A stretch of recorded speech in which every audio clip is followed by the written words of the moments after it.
நம்ம இந்திய அரசு மாதிரி இந்த ஒரே மத்திய அரசு நம்ம என்ன செய்கிறோம்? உங்கள் எல்லாருக்கும் கூட இல்லையே, நீங்கள் நினைக்கும் போது நான் நினைக்கிறேன், அது ஒன்றும் பிரச்சனை. இப்போ பாரு, அது என்ன செய்யுதுன்னா, இந்த ஒவ்வொரு மாநிலத்திலையும் அவன் கல்வி பாடத்திட்டத்தை வகுத்துக்கலாம்ங்குது.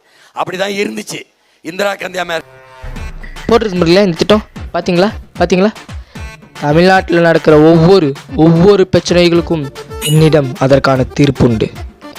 அதற்கான பொறுமை, உட்கார்ந்து கேட்கும் தன்மை என்றைக்கு வருகிறதோ அன்றைக்கு தமிழ்நாடு மாறும். பரவாயில்ல, பேஞ்சிட்டு போட்டோம். பரவாயில்ல விடு. உனக்கிட்ட பயம்? உங்கள் அனைவருக்கும் கொடை உண்டா? அப்போ என்ன மட்டும் கொடை பிடிக்க சொல்கிறீங்க? கேட்குறவங்களே நினச்சிட்டு தானே கேட்குறீங்க. அப்போ பேசுகிறவன் நினச்சிட்டு பேசினா என்ன தப்பு? நான் மலையில் நனைந்து கொண்டே தான் பேசுவேன். இல்லை பரவாயில்ல, நான் மலையில் நனைந்து கொண்டே தான் பேசுவேன். என் தொண்டை வறண்டு போனால் என்ன? மக்களுக்காக கத்தி என் தொண்டை வறண்டு போன நாசமாக போனால் என்ன?